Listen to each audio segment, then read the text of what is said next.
Il y a des jeux qu'on commence pour en voir la fin. Pour vivre une histoire, progresser, galérer ou simplement voir ce qu'il y a au bout. Chaque action nous rapproche d'un objectif, d'une conclusion. Et puis, il y a les autres. Les jeux auxquels on joue pour s'évader, explorer, s'amuser ou juste créer. Des jeux comme Animal Crossing, Minecraft ou SimCity. SimCity, c'est un jeu sans réelle fin. Pas de scénario, pas de quête finale, juste vous, votre ville et l'envie de voir jusqu'où elle peut tenir. Vous construisez, vous améliorez et vous laissez tourner. Mais si je vous disais qu'un jour, un joueur en a décidé autrement.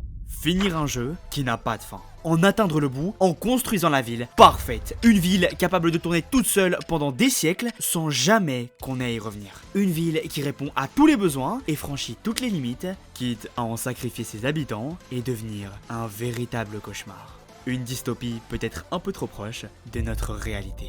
Laissez-moi vous raconter l'histoire de Magna Santi, la ville de SimCity qui est allée trop loin. L'histoire du jour est née du cerveau d'un seul homme, un plan parfaitement structuré qui... Oh mais c'est quoi tout ce raffut? On dirait un camion de... Attendez mais c'est... Optimus Prime sur PUBG Mobile.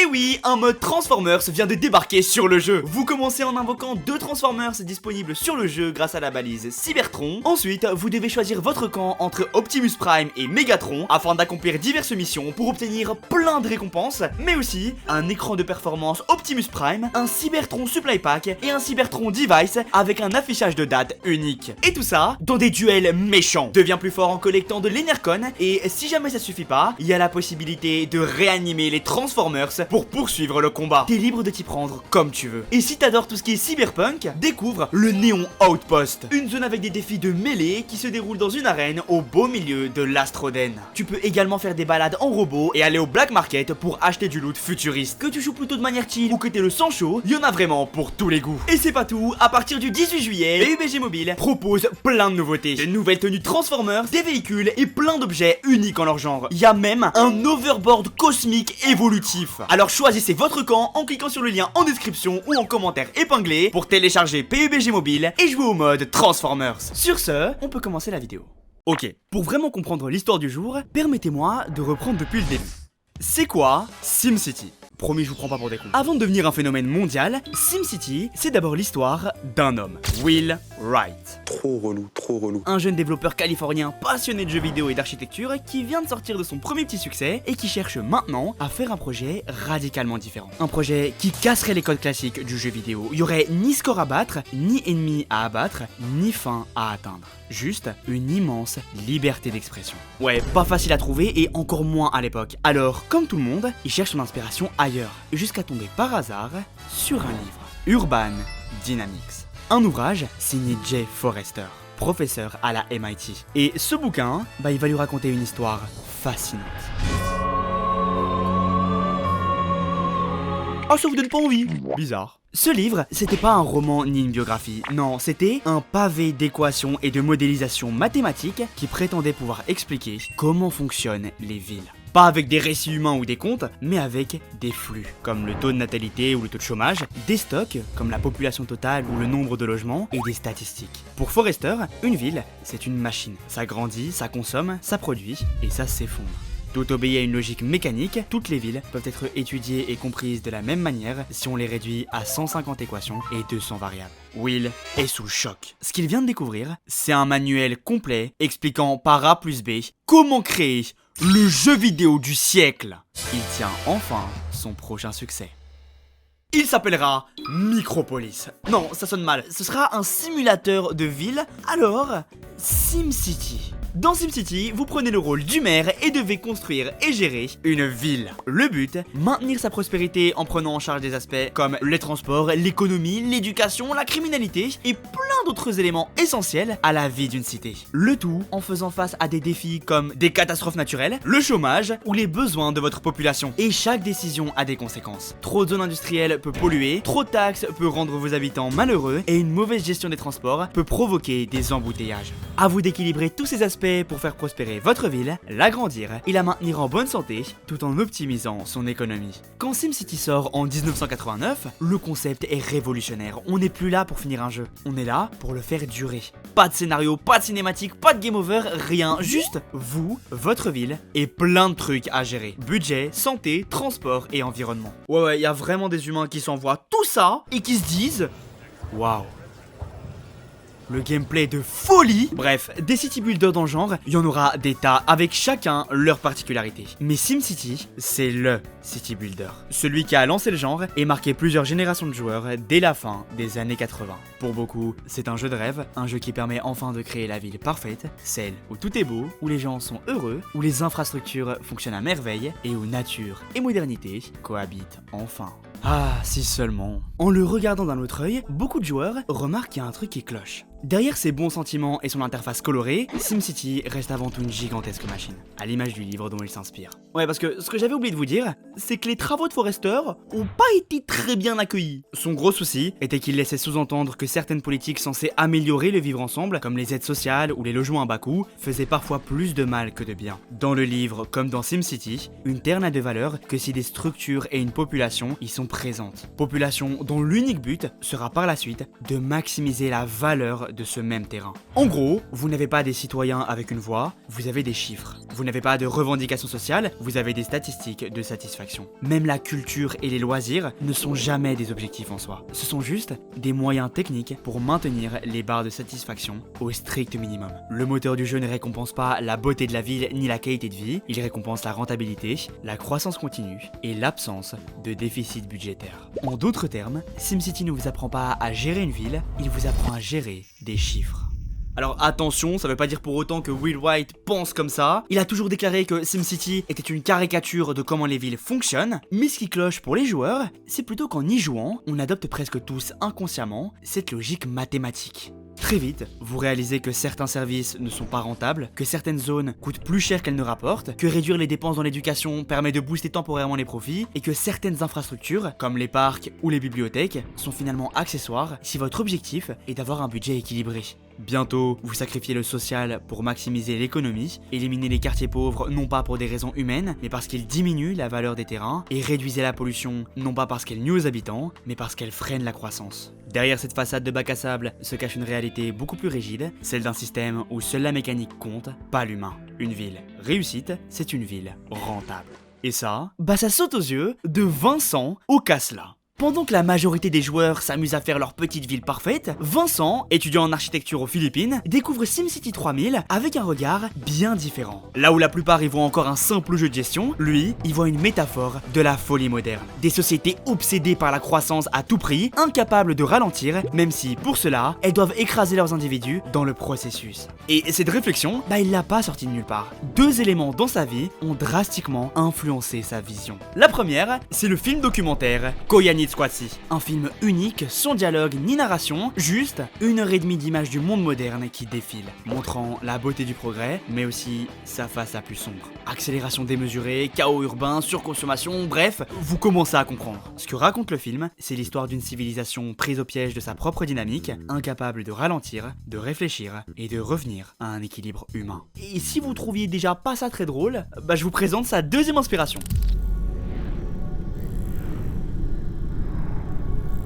Ça, c'est la citadelle de Kowloon. Un sombre quartier de Hong Kong, aujourd'hui disparu, qui a longtemps incarné la densité urbaine poussée à l'extrême. Un espace minuscule, d'à peine 210 sur 120 mètres, où plus de 30 000 personnes vivaient entassées dans des conditions invivables. Les immeubles se chevauchaient les uns sur les autres, dans un chaos total, sans aucune organisation centrale. C'était un territoire sans réelle autorité, sans police, où la vie était régie par des règles informelles imposées par les habitants eux-mêmes. Les gangs locaux contrôlaient une grande partie des affaires, et l'État, qu'il soit britannique ou chinois, restait éloigné.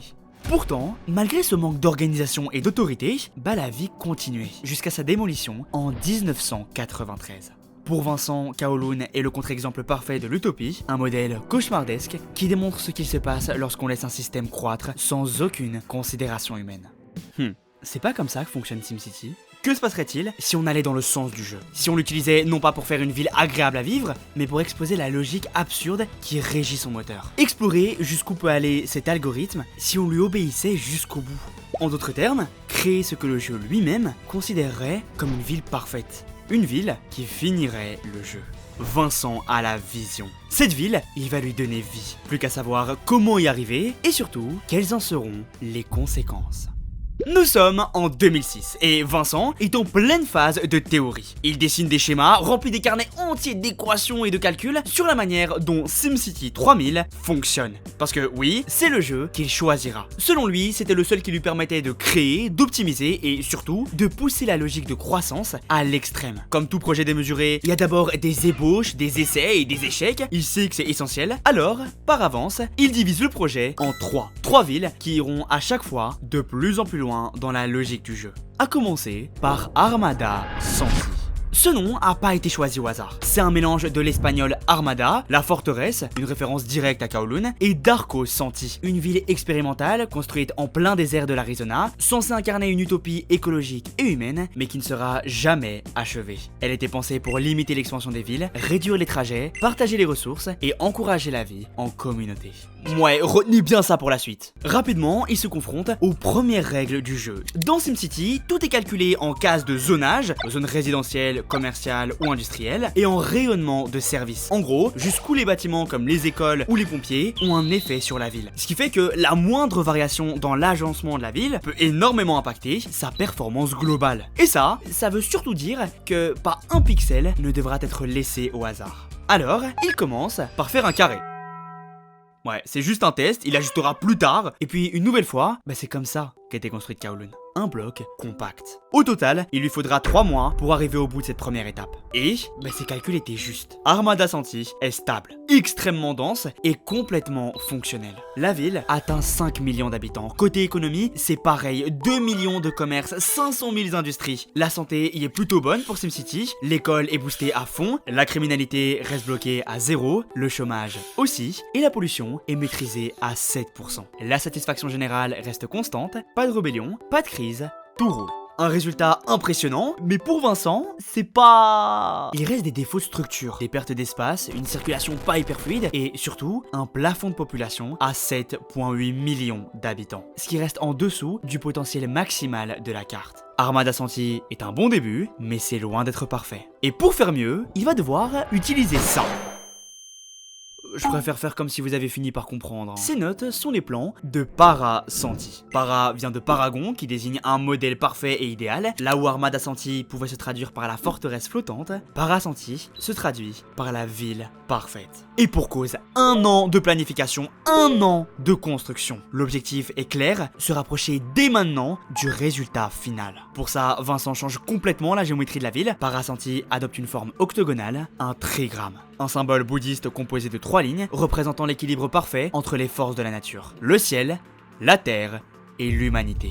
Vincent est un ancien bouddhiste qui reste très marqué par ses représentations. L'octogone en lui-même est aussi hyper intéressant. Ça permet d'avoir une meilleure répartition des zones et des espaces en gardant un centre hyper dense. Et suffit de regarder le résultat. 5,3 millions d'habitants pour 0 crime, 0 chômage, une pollution réduite à 5%, 2 millions de commerces et 400 000 industries. Mais c'est pas fini, Para Santi est pensé pour exploiter au maximum ses habitants. 50% de la population représente une force de travail active avec une majorité à 70 et 90 ans. La population est âgée, mais la ville les utilise jusqu'au dernier souffle. Bon, elle a quand même quelques faiblesses, globalement les mêmes qu'avant. Sa capacité, elle, est passée de 7,8 à 8 millions de citoyens, mais on peut faire plus, beaucoup plus. Avec Para Santi, Vincent a enfin mis en place son modèle le plus fonctionnel. Suffirait juste de l'étendre. Le prochain projet sera le bon, la prochaine ville sera la ville ultime.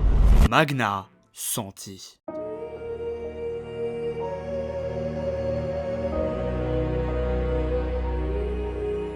Magna pour magnitude.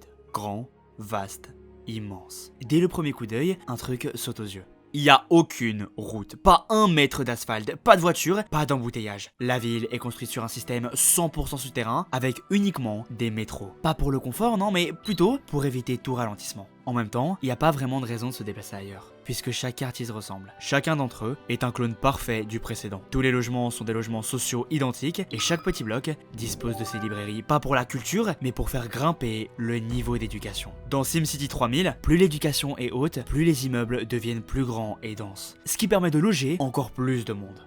Résultat, plus d'humains dans moins de surface, mais plus d'efficacité. Et chacune de ces librairies est toujours espacée par 3 stations de métro. Tout ça forme un cercle parfait, calqué sur la roue de la vie et de la mort dans la tradition bouddhiste. Une structure cyclique, sans début ni fin, des naissances, des vies, des morts et des réincarnations. Un cycle de souffrance dans lequel les êtres sont piégés tant qu'ils ne trouvent pas l'éveil. Ouais, le message est gros comme un camion. Vincent l'a lui-même expliqué, il s'est inspiré de ces symboliques pour montrer une société enfermée dans son propre cycle, incapable de se réinventer. Les seules infrastructures présentes dans la ville sont là pour maintenir le strict minimum fonctionnel. Pas d'école, pas d'université, pas d'hôpitaux. La ville tourne avec zéro éducation, zéro soins de santé. Pareil pour les loisirs, il n'y a rien dans les quartiers. Le seul espace de détente est placé tout au centre, isolé, pour mathématiquement maintenir un minimum de satisfaction. Tout le reste, les casinos, les stades et les quelques bâtiments culturels sont relégués tout au bout de la carte, dans les extrémités, éloignés des habitants. Parce qu'à Magna Santi, la population n'est pas là pour s'épanouir. Elle est là pour exister et consommer. Il n'y a pas d'évolution sociale, ni perspective. La police, elle, est omniprésente, la ville est quadrillée de postes dans chaque quartier, et le jeu le dit lui-même, c'est littéralement de l'oppression. La ville est, comme l'exige la mécanique du jeu et l'ouvrage dont il s'est inspiré, une machine géante. 6 millions d'habitants, dont 65% font partie de la population active. La ville fait même bosser les gosses. Tout ça pour une espérance de vie de 50 ans. À Magna Santi, on est plus vite pour mourir plus tôt. Et la santé, elle, reste bloquée à 50. C'est le strict minimum, ni trop haut pour économiser du budget, ni trop basse pour pouvoir vivre un minimum. Pareil pour la satisfaction globale. Les citoyens ne sont ni heureux ni malheureux, ils sont vides. Personne ne peut quitter la ville. Ils y passeront tous l'entièreté de leur vie. Et niveau économie, bah c'est monstrueux. 2 millions de commerces, 600 000 industries, zéro criminalité, zéro pollution et 100% de la ville a accès à l'eau et l'électricité. Aucun bâtiment n'est abandonné. Il n'y a aucune perte. Tout est exploité au maximum. Même la map. 100% de densité pour une capacité totale de 9,1 millions d'habitants. Ah et tant qu'on y est, la ville est littéralement indestructible. Peu importe la catastrophe, tremblement de terre, épidémie, invasion d'extraterrestres, la structure est tellement stable que le jeu lui-même n'arrive pas à la casser. Techniquement, selon Vincent, si on laisse tourner la ville sans rien toucher, elle peut fonctionner pendant des milliers d'années sans jamais s'effondrer. C'est une ville rentable, une ville parfaite, une ville qui finit SimCity. Au total, réaliser Magna Santi aura pris plus de 3 ans de développement et 2 ans de construction. Et si Vincent a mis autant d'efforts et de temps dans le projet, c'est parce qu'il le considérait comme une œuvre artistique. Qu'il soit suffisamment explicite ou non, il y avait un message derrière. Montrer le côté inhumain de la mécanique de SimCity et de cette logique en général. Dénoncer une vision du monde qui transformait les villes en tableaux de chiffres. Et tout ça, bah Will Wright en avait parfaitement conscience. Pour son créateur, SimCity avait une deuxième grande inspiration, l'ouvrage The Seventh Sally. Et pour le coup, c'est un vrai livre avec une vraie histoire. Celle d'un tyran banni de sa planète pour avoir abusé de son pouvoir et à qui un dieu a offert une boîte contenant une civilisation miniature sur laquelle il va pouvoir régner en repartant de zéro. Au départ, il la méprise, puis il se prête au jeu avant de recommencer à tout contrôler et à manipuler les habitants jusqu'à ce que même dans ce monde parfait, les gens finissent par se révolter et détruisent leur oppresseur. À la fin du livre, le dieu lui-même est étonné car aucun de ces humains n'était réel. Tous étaient issus d'une simulation. En le lisant, Will Wright eut la vision. Si Urban Dynamics lui expliquait comment fonctionnait mathématiquement et mécaniquement une ville, cet ouvrage lui a appris qu'il y avait un paramètre qui ne pouvait pas être compris logiquement. L'imprévisibilité humaine. Alors, en créant SimCity, Will l'a retiré de l'équation, épousant ainsi parfaitement les réflexions avancées par Urban Dynamics. Un système sans révolte, ni grève, ni contestation, où la société est calculée pour être optimisée. Avec le temps, les jeux ont essayé de s'éloigner de cette dynamique, mais même quand ils ont voulu devenir plus réalistes, avec SimCity 2013 par exemple, la logique est restée. Le jeu y ajoutait des sans-abri, mais les considérait comme des citoyens ayant simplement perdu leur emploi. Leur situation se réglait simplement en augmentant les postes disponibles. Pas d'histoire, pas de contexte social, juste un chiffre à changer. Et pour Vincent, ce qui était au départ un jeu vidéo, cette façon qu'avait SimCity de concevoir les villes est devenue une réalité. Alors, il a créé Magna Santi. Non pas comme un exploit technique, mais comme comme un avertissement de ce qui se passerait selon lui si l'on continuait à simplifier des processus complexes au nom d'une pseudo-rentabilité. Plus on cherche à rendre une ville efficace, plus on risque d'écraser tout ce qui fait son humanité. Alors cette fois, je vous le demande à vous. Si demain, on vous donnait les clés d'une ville, est-ce que vous chercheriez à la rendre vivante ou simplement efficace ?